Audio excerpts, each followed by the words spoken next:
हो, क्या हाल चाल है आप लोग का? आप लोग मस्ती में हो, पढ़ाई लिखाई चल रहा है आप लोग का। आज हम लोग पढ़ने के लिए जा रहे हैं reflection through the prism, deviation angle of prism and relation between the refractive index, deviation angle of prism and angle of prism. आज हमसे लोग हिंदी में से आपको मैं बता दूं, हिंदी में हेडिंग लगा लीजिएगा, आपसे लोग कॉपी पेन निकालिए, नोट बनाना स्टार्ट कीजिए। हिंदी में आपसे लोग हेडिंग लगा लीजिएगा कि प्रिज्म से अपवर्तन कैसे होता है। वो अपवर्तन मतलब कि प्रिज्म से अपवर्तन। इसका दूसरा हेडिंग लगाइएगा प्रिज्म का विचलन कोण। इसका तीसरा हेडिंग लगाइएगा कि अपवर्तनांक, प्रिज्म का अपवर्तनांक, प्रिज्म का विचलन कोण तथा प्रिज्म कोण के बीच में क्या संबंध है, ये बात मैं आपको पढ़ाऊंगा। तो स्टार्ट करते हैं लेक्चर को। सबसे पहले क्या बनाऊं मैं, एक प्रिज्म बनाता हूं। ठीक है, एक प्रिज्म बनाइए आपसे लोग भी, बोर्ड पे निकाले, नोट बनाना स्टार्ट कीजिए। एक प्रिज्म बनाइए सबसे पहले। एक मैं क्या बनाया, एक प्रिज्म बना दिया। ठीक है, यहाँ पे मैंने एक रे ऐसे इंसिडेंट करवा रहा हूँ, प्रिज्म के ऊपर ऐसे इंसिडेंट करवा रहा हूँ। ठीक, ये जो है एंगल ऑफ प्रिज्म ए है, इसे क्या कहते हैं, angle of prism A. Okay, आप देखिए, क्या मुझे इस सतह पे जब रे ऑफ लाइट जब किसी पदार्थ के ऊपर, किसी मटेरियल के ऊपर यदि आपतित होता है, इंसिडेंट होता है, तो वहां पे क्या डालना पड़ता है, नॉर्मल। मैंने इस क्वेश्चन पे क्या किया, मैंने नॉर्मल डाल दिया, नॉर्मल डाल दिया और इसे मैंने ऐसे। हमसे लोग ये जानते हैं कि जब प्रकाश की किरण यदि ये है 𝛍1, इसे विरल माध्यम कहते हैं, और इसे क्या कहते हैं, सघन माध्यम 𝛍2। ठीक है, हमसे लोग ये जानते हैं कि जब प्रकाश की किरण यदि विरल माध्यम, ये क्या है बाबू, विरल माध्यम अर्थात कुछ चीज ए है, और ये सघन माध्यम प्रिज्म है। जब प्रकाश की किरण विरल माध्यम से सघन माध्यम में जाती है तो अभिलंब की ओर मुड़ जाता है। किधर मुड़ जाता है बाबू, अभिलंब की ओर। ये मेरा अभिलंब, ये क्या है अपना,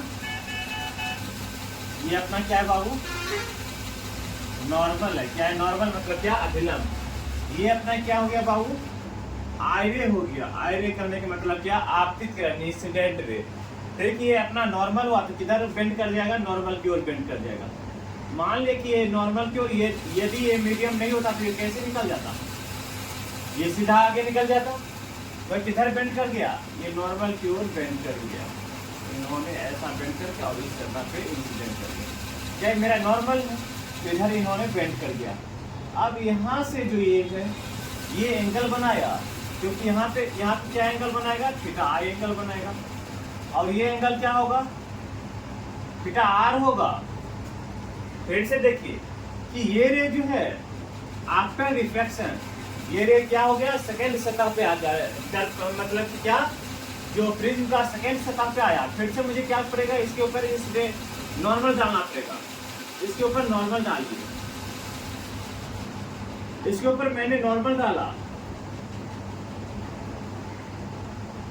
ठीक, तो हमसे लोग ये जानते हैं कि जब प्रकाश की किरण यदि ये सघन माध्यम 𝛍2 है, और ये अपना क्या है, विरल माध्यम। जब प्रकाश की किरण यदि सघन माध्यम से विरल माध्यम में जाती है तो अभिलंब से दूर भागता है। किधर होगा बाबू, ये मेरा अभिलंब, तो अभिलंब से दूर इधर भागेगा। इन्होंने अभिलंब से दूर भागा, यानी इसी को हमसे लोग क्या कहते हैं, इमर्जेंट रे कहते हैं। क्या कहते हैं, इमर्जेंट रे। फिर से हमसे लोग क्या करें, ये जो रे जो डेविएट क्या है, इसको मैंने क्या किया, ऐसे मिला दिया, इस लाइन से मैंने ऐसे मिला दिया। यहाँ पे जो ये एंगल बना, इसे डेल कहते हैं, इसी को विचलन कोण कहते हैं, प्रिज्म का विचलन कोण।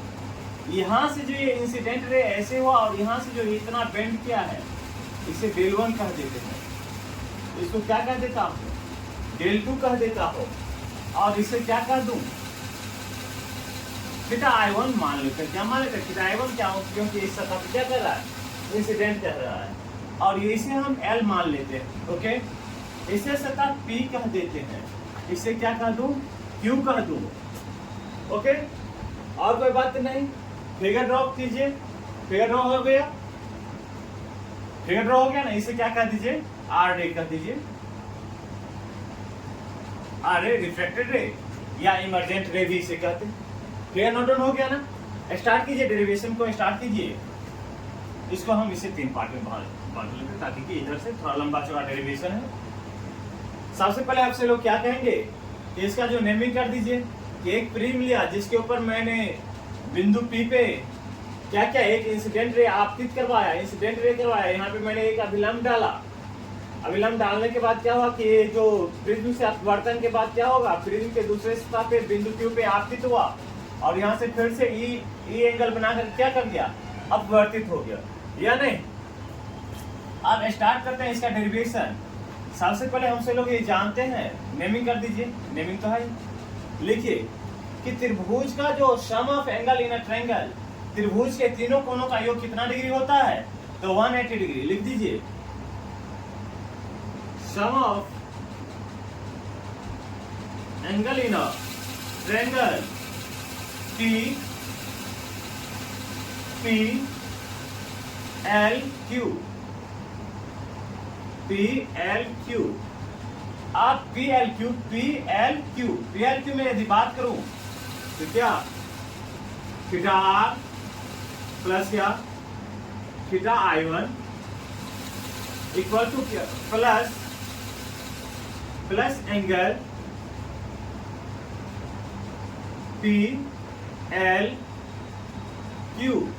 PLQ इक्वल टू कितना डिग्री, 180 डिग्री। कितना डिग्री बाबू, 180 डिग्री। इसे इक्वेशन हम चलो क्या मान ले, इक्वेशन फर्स्ट मान लेते हैं। ओके, फिर से देखिए बाबू ये जो चतुर्भुज है, ये चतुर्भुज में बात किया जाए in a rectangle A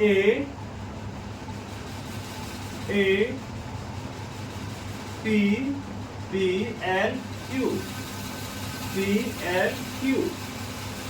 inner rectangle APLQ। और रेक्टेंगल का जो ये दोनों एंगल है, दोनों एंगल का योग कितना डिग्री होता है, सम ऑफ टू अपोजिट एंगल या इनफ्रंट एंगल इक्वल टू कितना डिग्री, 180 डिग्री। तो एंगल A प्लस क्या angle L,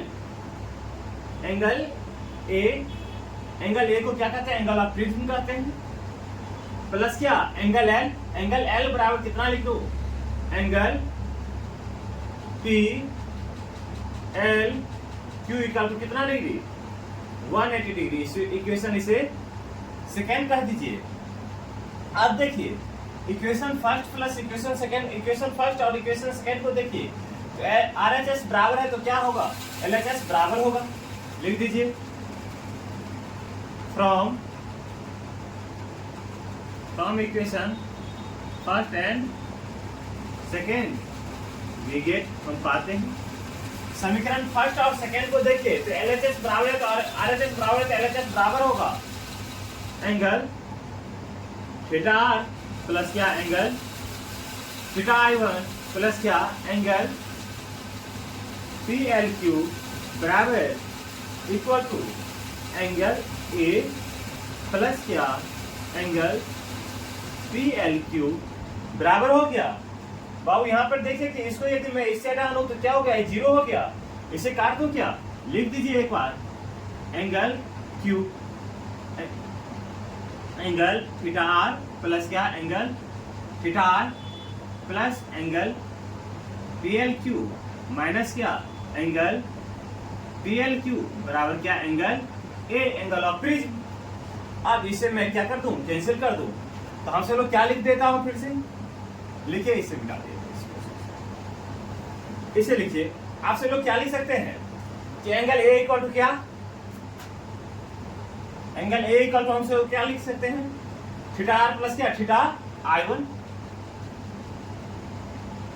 theta R plus क्या थीटा I1। ये क्या हुआ, एंगल ऑफ प्रिज्म। क्या हो गया बाबू, एंगल ऑफ प्रिज्म। यदि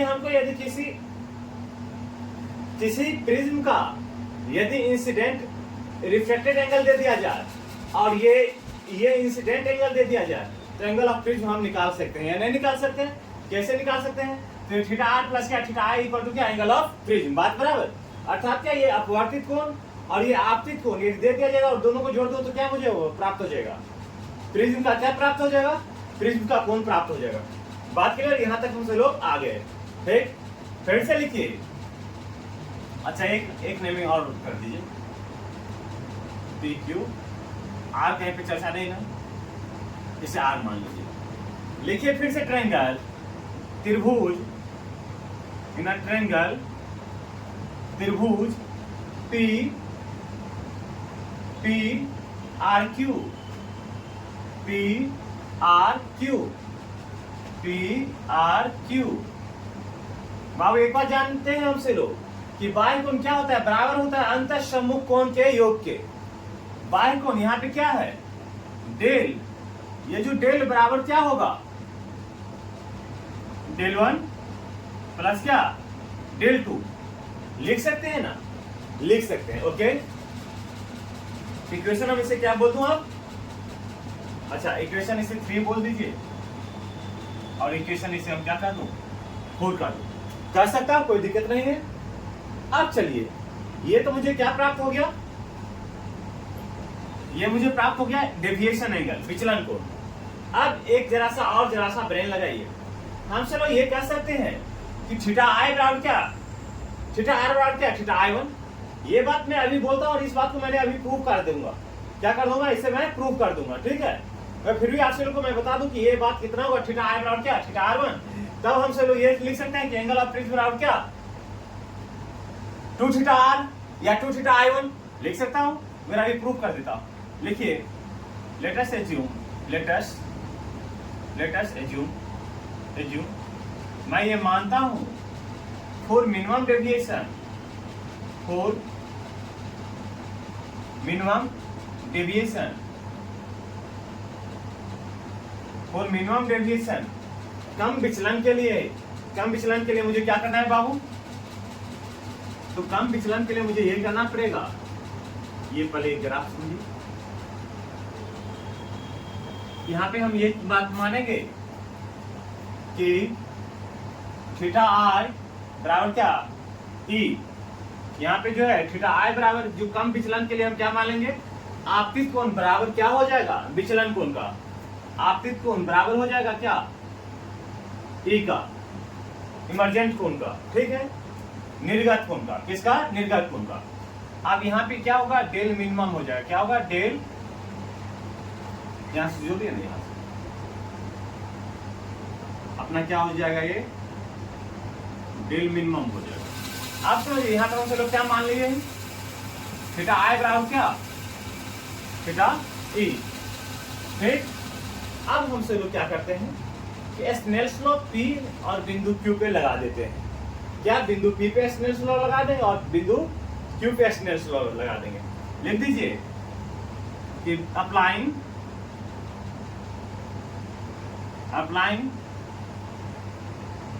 Snell's law at point P. Point P पे हम लोग स्नेल्स लॉ लगाएंगे। स्नेल्स लॉ ये कहता है कि साइन थीटा आई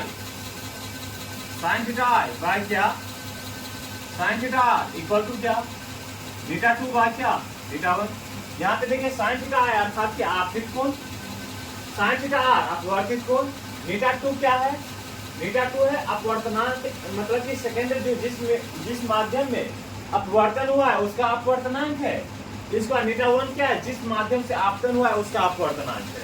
ठीक, अब देखिए इसे हम क्या लिख सकता हूं कि यहाँ पे लिखिए, इसे गुना कर दीजिए, cross multiplication, theta 1 sine theta i बराबर क्या, theta 2 sine theta r. Equation इसे क्या बोल दीजिए, 5 बोल दीजिए। इसे क्या बोल दीजिए बाबू, 5। बात समझ में आ रहा है, कर दिए। अब फिर से लगाइए बिंदु क्यू पे Snell's law at a point Q, applying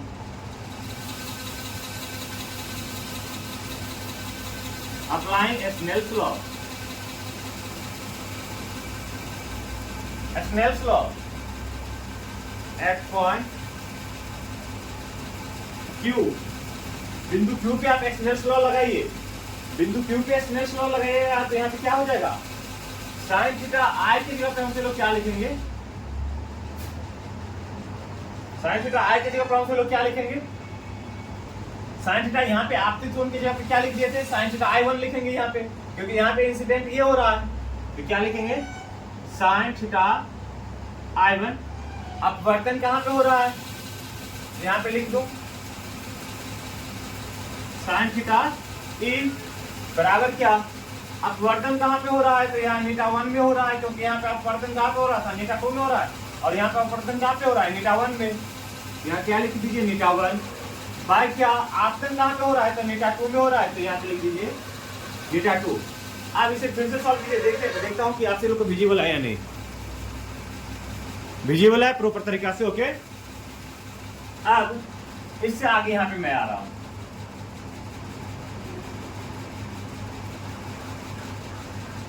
ठीक। अब इधर बात क्या जाए, तो इसे मैं क्या लिख सकता हूं, लिखिए इसको क्रॉस मल्टीप्लिकेशन कीजिए, नीटा 2 sine theta I1, sine theta I1 equal to क्या, नीटा 1 साइन E। ठीक, आप देखिए कि हमसे लोग क्या माने थे, हमसे लोग ये माने थे कि थीटा आई बराबर क्या, थीटा ई, अर्थात कि जहां पे थीटा, यहाँ पे जहां पे ई है वहां पे क्या लिख दीजिए, थीटा आई लिख दीजिए, लिख दीजिए नीटा 2 sine theta I1 equal to क्या, नीटा 1 साइन थीटा आई, लिख सकता हूं। आप देखिए इक्वेशन इसे मान लेते हैं हम 6, इक्वेशन 6 मान लेते हैं। इक्वेशन देखिए, इक्वेशन 5 और इक्वेशन 6 को देखिए, इसको एक बार और लिख दीजिए ना, काहे बिना मतलब आपको नहीं बात समझ हो जाएगा। यहाँ पे लिख दीजिए नीटा 1 साइन थीटा आई बराबर क्या, नीटा 2 साइन थीटा I1। अब इसे इक्वेशन 6 कर दीजिए। देखिए कि यहाँ पे LHS बराबर है, LHS बराबर है इसको इक्वेशन 5 और 6 से, तो RHS बराबर हो जाएगा, लिख दीजिए फ्रॉम इक्वेशन कौन कौन हुआ 5 और 6 से, इक्वेशन 5 एंड 6, 5 और 6 को देखिए, इक्वेशन 5 और 6 को देखिए तो क्या है, यहाँ पे ये टर्म बराबर है, यहाँ पे साइन थीटा I1, यहाँ पे भी साइन थीटा आई, सॉरी साइन थीटा आई, और यहाँ पे भी साइन थीटा आई, अर्थात कि LHS बराबर है तो RHS बराबर हो जाएगा नीटा 2 sine theta R equal to क्या, नीटा 2 साइन थीटा I1। विजिबल है क्या, आपसे लोगों को दिखाई दे रहा है, दिखाई दे रहा है, नहीं दे रहा, नहीं दे रहा। ओके, देखिए फिर से लिखिए, यहां से देखिए, इसे क्या लिखूं, साइन थीटा नीटा 2 sine theta R, sine theta are बराबर क्या, यहां लिख दीजिए नीचे में नीटा 2 साइन थीटा I1, लिख सकता हूं। यहां से नीटा 2 से नीटा 2 को कैंसिल, साइन से साइन कैंसिल कर दीजिए, थीटा आर बराबर क्या, थीटा आई। क्लियर हो गया, हो गया या नहीं हो गया, हो गया, बात क्लियर। यहां तक तो हमसे लोग आ गए। अब लगाइए किसी एक बिंदु पे स्नेल्स लॉ लगा दीजिए। मान लीजिए कि बिंदु क्यू पे मैंने क्या लगा दिया, स्नेल्स लॉ लगा दिया। कहां पे, बिंदु क्यू पे स्नेल्स लॉ लगाइए। सबसे पहले एक बात आप फिर से आप निकाल लीजिए, जब थीटा आई बराबर क्या, थीटा आई बराबर क्या, थीटा I1 प्रूव कर दिए, एंगल ऑफ प्रिज्म फिर से निकाल लीजिए। ऑब्जेक्टिव क्वेश्चन में पूछ लेता कोई भी एग्जाम में, एंगल ऑफ प्रिज्म ए बराबर क्या लिख सकता हूं इक्वेशन 3 से, ए बराबर क्या, थीटा आर प्लस क्या, थीटा I1 बराबर क्या, थीटा आर ही लिख दो, प्लस क्या एंगल ऑफ थीटा आर क्या, एंगल ऑफ प्रिज्म ए बराबर कितना, 2 थीटा आर लिख सकता हूं, लिख सकता हूं ना। ये आपसे लोग नोट डाउन बना करके लिख लीजिएगा, क्योंकि ये बहुत पूछता है, ठीक। या आपको यदि एंगल रिफ्रैक्शन अपवर्तित अपवर्तित कोण दे दिया जाए, रिफ्रैक्शन एंगल दे दिया जाए, और आपको एंगल ऑफ प्रिज्म पूछ ले तो क्या बोल देंगे कि इसका 2 गुना कर देंगे तो क्या एंगल ऑफ प्रिज्म मिल जाएगा। या आपको क्या दे दे कि एंगल ऑफ प्रिज्म दे दे, क्या दे दे, एंगल ऑफ प्रिज्म दे दे, तो उसका अपवर्तन कोण पूछ लिया जाए। एंगल ऑफ प्रिज्म दे दे तो आपको अपवर्तन कोण कितना हो जाएगा, तो यहाँ पे लिख दीजिए थीटा आर बराबर क्या हो गया, एंगल ऑफ प्रिज्म बाय क्या 2। ये भी बात लिख लीजिएगा। बात क्लियर है, यहां तक तो आ गए। अब लगाइए बिंदु Q पे क्या, Snell's law. Applying Snell's law at point Q। बिंदु Q पे स्नेल्स लॉ लगाने के बाद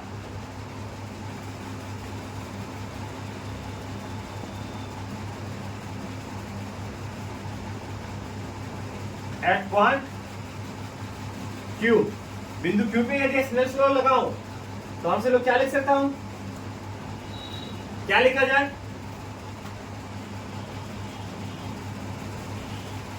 साइन थीटा I1 बाय क्या,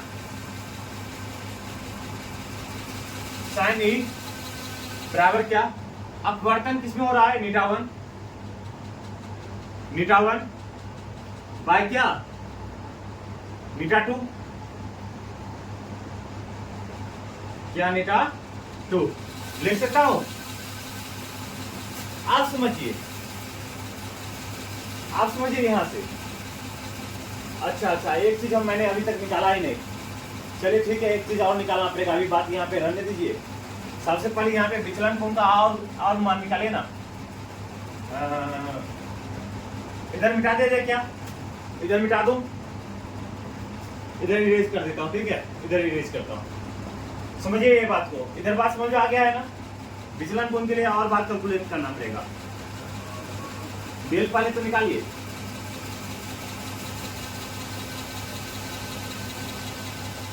डेल निकाल दीजिए, क्या हो जाएगा बाबू। यहाँ पे देखिए, यहाँ डेल 1 का मान कितना होगा। यहाँ देखिए कोई रेखा को यदि कोई दूसरा रेखा यदि काट रहा है, यदि यहाँ पे थीटा है तो यहाँ पे कितना होगा, थीटा ही होगा ना। यहाँ पे देखिए एक रेखा ऐसे काट रहा है और एक रेखा ऐसे काट रहा है, अर्थात इधर थीटा है बराबर क्या, थीटा आर प्लस क्या, डेल 1 हो जाएगा। एट पॉइंट पी बात कीजिए, एट पॉइंट पी पे बात कीजिए, तो इसके बाद वहां पे जाएंगे। एट पॉइंट पी पे यदि बात कीजिए, पी पे बात कीजिए तो थीटा आई बराबर हम क्या लिख दे, थीटा आई बराबर क्या, डेल 1 प्लस क्या, डेल 1 प्लस क्या, थीटा लिख सकता हूं, लिख दीजिए। चलिए ठीक है, यहां से किसका मान निकालिया जाए, थीटा आर का मान निकालिए, या हाँ यहाँ पे डेल का पहले मान निकाल लीजिए। डेल बराबर हमसे लोग डेल 1 बराबर क्या लिख सकता हूँ, डेल 1 बराबर क्या लिख सकता हूँ, थीटा आई माइनस क्या, डेल आर। इक्वेशन क्या मान लू, इसे वहां 6 तक है, इसे मान लीजिए 7। इसके बाद ये बात लिखेंगे, इसे मानिए 8। स्नेल्स लॉ बाद में चर्चा करेंगे, रुक जाइए अभी। यहाँ पे मैंने इसका मान निकाल लिया। आप देखिए एट पॉइंट क्यू पे बात कीजिए, एट पॉइंट क्यू पे बात कीजिए।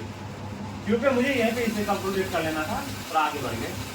एट पॉइंट क्यू पे यदि बात कीजिए, क्यू पे बात कीजिए तो ये कोण फिगर तो नोट हो गया, ये कोण और ये कोण क्या होना चाहिए, ये कोण और ये टोटल एंगल क्या होना चाहिए, बराबर होना चाहिए। यहाँ पे लिख दीजिए ई बराबर क्या, डेल 2 प्लस क्या, थीटा I1 लिख सकता हूं ना। डेल 2 बराबर हम से क्या लिख सकता हूं, डेल 2 बराबर लिखिए, डेल 2 बराबर हम लिख सकते हैं ई माइनस क्या, थीटा I1। इक्वेशन क्या लिख दीजिए, 9 लिख दीजिए। आप जो है डेल 1 और डेल 2 का मान इक्वेशन 4 में डालिए। इक्वेशन किस में, 4 में। Put del 1 and del 2 in equation 4 में डालिए। इक्वेशन 4 में डालिए तो डेल बराबर हम लोग क्या लिख सकता हूं, डेल बराबर क्या, थीटा आई माइनस क्या, थीटा प्लस क्या ई माइनस क्या थीटा i1 लिख सकता हूं। और ई बराबर से लोग क्या लिखे हैं, ई बराबर क्या लिखा हो थीटा i, लिख दीजिए फिर से थीटा i माइनस क्या थीटा r, यानी तो इसे लिख दीजिए ना, ई के जगह पे हम चलो क्या पहले लिख दूं थीटा i लिख दूं पहले, theta i minus theta r minus क्या थीटा i1 लिख सकता हूं या नहीं लिख सकता हूं, यहां तक दिखाई दे रहा है आप लोगों को, दिखाई दे रहा है। चलिए इससे आगे बढ़ता हूं, इसे मिटा दूं क्या, इसे मिटा देता हूं क्योंकि इसके बिना काज नहीं बनेगा। मिटा दो, आप लोग यहां तक नोट डाउन कर लिए ना, फिर से स्टार्ट कीजिए इधर से, इसे मिटाता हूं, मिटा दूं, मिटाता हूं।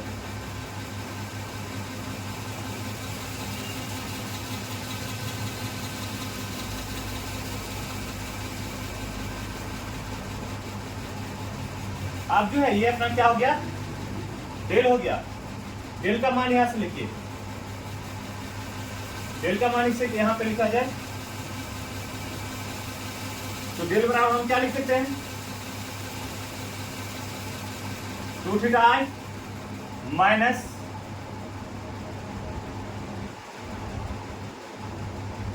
Theta r, theta r minus क्या प्लस क्या थीटा i1, और थीटा r प्लस क्या थीटा i1 को हमसे लोग आपसे लोग प्रूव किया है यहाँ पे देखिए, यहाँ पे क्या प्रूव किया है angle of prism, angle of prism. तो डेल बराबर क्या लिख सकता हूँ 2 थीटा i1 i माइनस क्या एंगल ऑफ प्रिज्म a, इतने की जगह पे हमसे लोग क्या लिख सकता हूँ थीटा r प्लस क्या थीटा i1 बराबर क्या a, लिख दिया मैंने, डेविएशन एंगल बराबर ये आपको प्राप्त हो गया। अब देखिए, अब यहां से कहानी स्टार्ट कीजिए, वहां पे क्या थीटा i1 है, यहां से कहीं से थीटा i1 बराबर क्या मान लिए थे हमसे लोग, हाँ थीटा i1 बराबर क्या प्रूव कर चुके हैं हमसे लोग, यहाँ पे आइए, यहाँ पे आते हैं आप फिर से, या इसे फिर से लिखिए applying Snell's law, applying Snell's law at point Q,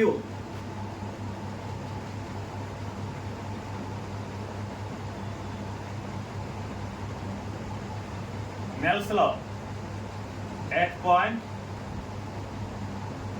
Q, Q पे बात कीजिए, Q पे क्या बात किया जाए, तो यहाँ पे क्या होगा साइन थीटा I1 बाय क्या अपवर्तित कोण साइन थीटा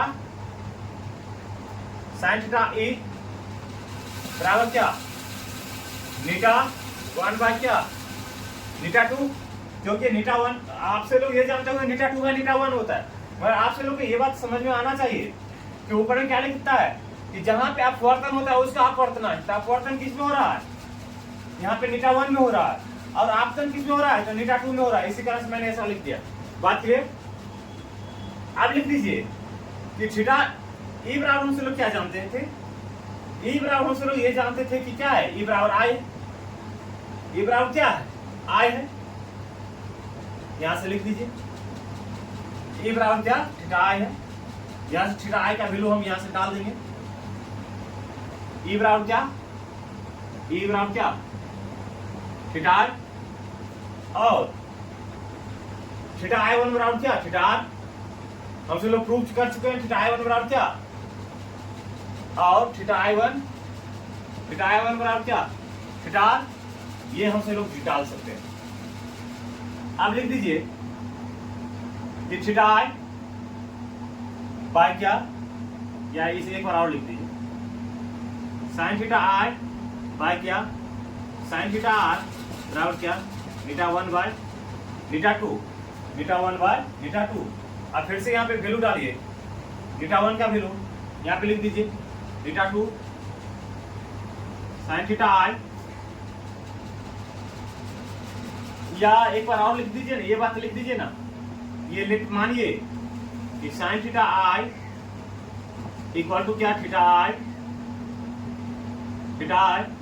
और साइन थीटा r बराबर क्या theta r, because sine theta i बराबर थीटा आर और साइन थीटा आई बराबर क्या थीटा और साइन थीटा आर बराबर थीटा आर, इसलिए मान लेते हैं कि साइन थीटा आई तथा साइन थीटा आर का मान क्या है, बहुत छोटा है, इसलिए हम ये लिख सकते हैं, हम ये लिख सकते हैं कि थीटा आई बाय क्या थीटा आर बराबर क्या theta 1 upon theta 2, theta 1 upon theta 2, theta 1 के अब थीटा आई का मान डाले तो थीटा आई का मान कितना है भाई,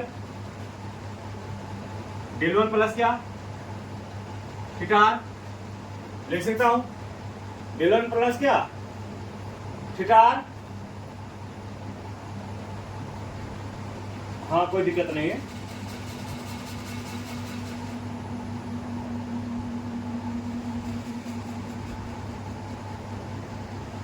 और क्या यहां तक कौन से लोग आए हैं, एक सेकेंड आप लोग ध्यान दीजिएगा थोड़ा बात को, ठीक है कोई दिक्कत नहीं है, कोई दिक्कत नहीं है। हाँ लिख दिए ना, लिखे। और जो है थीटा आर, यहाँ तो डेल 1 का मान हमसे लोग इतना डाल दिए, और जो थीटा आर का वैल्यू कितना हमसे लोग प्राप्त किए थे a/2, यहाँ पे डाल दीजिए a/2 बराबर क्या थीटा 1 अपॉन थीटा 2 लिख सकता हूं, क्यों नहीं। फिर से लिखिए, यहाँ से ऊपर से स्टार्ट कीजिए, ऊपर से स्टार्ट किया जाए, इसे मिटा दूं क्या, मिटा दीजिए।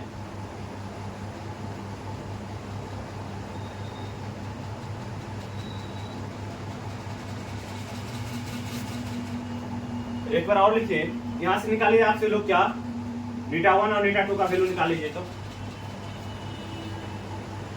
थीटा 1 बराबर आपसे लोग क्या लिख सकते हैं, थीटा 1 बराबर क्या डेल मिनिमम, एक और मान लेते हैं डेल मिनिमम डेविएशन के लिए ही बात कर रहा हूं, प्लस क्या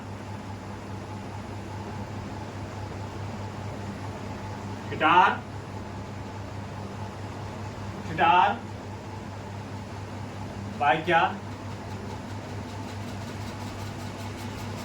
a/2 कितना a/2 इंटू क्या थीटा 1, या आपसे लोग ऊपर में भी देखिए क्या थीटा आर है, थीटा आर की जगह पे क्या a/2 लिख सकते हैं, या थीटा 1 बराबर क्या लिख दूं डेल मिनिमम प्लस क्या a/2 बाय क्या a/2 इंटू क्या थीटा 1 लिख सकता हूं।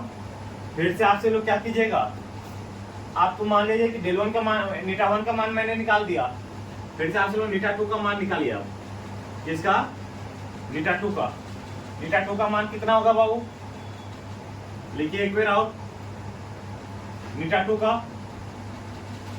2 का कितना हो जाएगा, देखिए मिस्टेक है यहाँ पे, देखिए एक बार ध्यान दीजिएगा, यहाँ क्या हो जाएगा थीटा 2 हो जाएगा, यहाँ पे क्या हो जाएगा थीटा 2 हो जाएगा। थीटा 1 का मान भी फिर से आप निकालें थीटा 2 का मान, इसका थीटा 2 बराबर क्या लिख देंगे a/2 बाय क्या डेल मिनिमम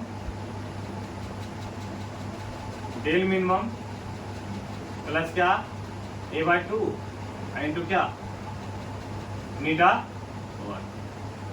यही था आपका विचलन, क्योंकि एक प्रिज्म के द्वारा कितना मतलब कि ये संबंध आपको सबसे पहले मैंने आपको बताया क्या तो रिफ्लेक्शन अपवर्तन कैसे होता, मैंने आपको अपवर्तन बताया। इस वक्त मैंने आपको बताया विचलन कोण, एक प्रिज्म का विचलन कोण कितना होता है तो 2 थीटा आई माइनस क्या a। फिर से आपको मैंने ये बताया था कि जो relation between refractive index, deviation angle और एंगल ऑफ प्रिज्म, देखिए इस सभी के साथ में संबंध स्थापित हो गया। थीटा 1 बराबर क्या डेल मिनिमम प्लस क्या a/2 बाय a/2 इंटू क्या थीटा 2 बराबर क्या a/2 इंटू क्या डेल मिनिमम प्लस क्या a/2 इंटू क्या थीटा 1। Thank you.